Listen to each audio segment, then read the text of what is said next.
Good morning students. Girdhar Kavirai ji की कुंडलियां पढ़ाया जा रहा है। 5वीं कुंडली तक मैंने पढ़ाया है। अब नेक्स्ट 6ठी और 7वीं कुंडली पढ़ाएंगे।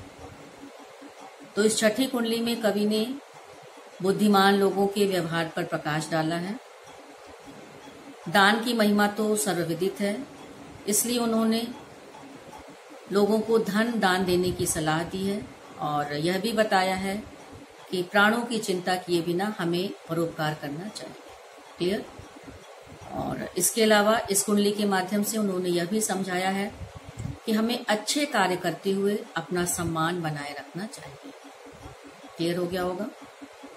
और लास्ट 7वीं कुंडली में गिरधर कविराय ने राज दरबार में राजा के सामने, स्वामी के सामने कुलीन व्यवहार की परिभाषा को स्पष्ट करने का प्रयास करते हुए यह बताया है कि राज दरबार में स्वामी के सामने हमें समय और परिस्थिति के अनुसार अपने कार्य और व्यवहार को प्रदर्शित करना चाहिए। क्लियर। अब इसके बाद हम नेक्स्ट दोनों कुंडली का भावार्थ स्पष्ट करेंगे। नाउ सी 6 कुंडली का भावार्थ स्पष्ट करेंगे। See all of you. पानी बाढ़े नाव में, घर में बाढ़े दाम, दो हाथ उलीचिए यही सयानों काम। गिरधर कविराय कहते हैं कि जब नाव में पानी बढ़ने लगता है और घर में दाम बढ़ने लगता है, दाम मीन्स धन बढ़ने लगता है, तो दो हाथ उलीचिए। तो दो मीन्स दोनों हाथों से, उलीचिए मीन्स निकालना चाहिए।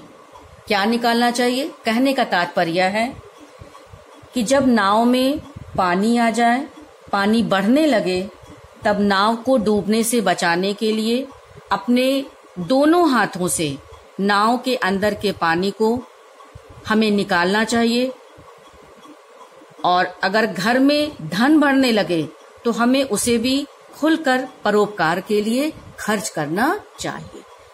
आगे, यही सयानों काम, यही बुद्धिमानों का काम होता है, अर्थात बुद्धिमान लोग ऐसा ही करते हैं। क्लियर। Next line. यही सयानों काम राम को सुमिरन कीजिए। जो सयाने लोग होते हैं, जो बुद्धिमान लोग होते हैं, वे ईश्वर का स्मरण करते हैं, ईश्वर भजन में अपना समय व्यतीत करते हैं। और क्या करते हैं? बुद्धिमानों का काम क्या होता है? पर स्वार्थ के काज। पर स्वार्थ मतलब दूसरों के लिए वे कार्य करते हैं, अर्थात परमार्थ के लिए, परमार्थ के कार्य में भी वे धन खर्च करते हैं, परोपकार करते हैं। और शीश आगे धर दीजिए। दूसरों के लिए, परोपकार के लिए वे अपने शीश को भी आगे रख देते हैं, अर्थात अपने प्राणों की परवाह किए बिना वे दूसरों की मदद के लिए सदा तत्पर रहते हैं। क्लियर हो गया। ये कौन करता है? जो बुद्धिमान लोग होते हैं, उदार होते हैं, परोपकारी होते हैं। Next line. कह गिरधर कविराय बड़ेन की यही बानी। गिरधर कविराय जी कहते हैं कि बड़ों की यही बानी है। बानी मीन्स वाणी है। जो बुद्धिमान लोग होते हैं वे ऐसा ही कहते हैं। क्या कहते हैं? चलिए चाल सुचाल, राखिए अपना पानी।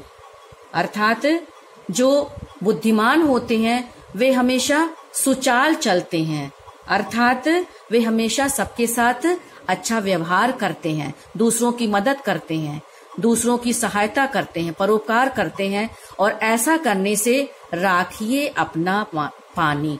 ऐसा अगर हम करेंगे तो समाज में हमारे, पानी मीन्स मान सम्मान, समाज में हम अपना मान सम्मान प्रतिष्ठा बनाए रखेंगे। आई थिंक सभी को समझ में आ गया होगा। नाउ सी अंतिम कुंडली पढ़ाई जाएगी। इसमें गिरधर कविराय ने यह बताया है कि राजा के सामने प्रजा को कैसा व्यवहार करना चाहिए। चलिए देखिए। राजा के दरबार में जैसे समय पाए। राजा, कवि कहते हैं कि राजा के दरबार में हमें समय अनुसार जाना चाहिए, अर्थात हर समय वहां आना जाना नहीं चाहिए। Next line. साई तहां न बैठिए जह को दे उठाए। हमें यहाँ वहां नहीं बैठना चाहिए, बल्कि दरबार में, राजा के दरबार में जहां हमारा स्थान है वहां पर हमें बैठना चाहिए। कहीं अन्यत्र स्थान पर ऐसा ना बैठें कि हमें कोई वहां से उस स्थान से उठा दे। अर्थात उपयुक्त पद के अनुसार हमें अपने स्थान को ग्रहण करना चाहिए। नेक्स्ट लाइन, जह को दे उठाए बोले अनबोले रहिए। हमें ऐसे स्थान पे नहीं बैठना चाहिए। और इसके अलावा यह बताया है कि हमें ज्यादा नहीं बोलना चाहिए, अधिक बड़बोलापन नहीं दिखाना चाहिए। नेक्स्ट लाइन, हंसिए नहीं हहाए बात पूछे ते कहिए। और क्या बता रहे हैं कि हमें जोर से नहीं हंसना चाहिए, क्योंकि यह एक एटिकेट्स या शिष्टाचार के खिलाफ होता है कि हम जोर जोर से बड़ों के सामने कहकहे लगाकर हंसे। और आगे, बात पूछे ते कहिए। जितनी बातें हमसे पूछी जाएं उतना ही हमें बोलना चाहिए, उतनी ही बात का जवाब देना चाहिए। क्लियर। नेक्स्ट लाइन, कह गिरधर कविराय समय सो कीजय काजा। और आगे क्या बता रहे हैं कि हमें इन सब व्यवहार के साथ साथ हमें हर कार्य को, काजा मीन्स हर कार्य को समय से करना चाहिए, समय से पूरा करना चाहिए। अति आतुर नहीं होए बहुरी अनखई है राजा।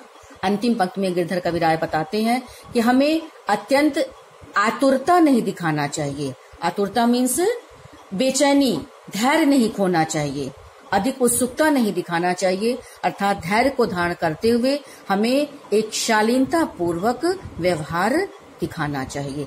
और अगर ऐसा नहीं करेंगे तो बहुरी अनखई है राजा। अनखैया मीन्स राजा हमारे इस गलत व्यवहार को, इस अच्छे व्यवहार, इस बुरे व्यवहार को देख करके राजा हमसे क्रोधित भी हो सकते हैं।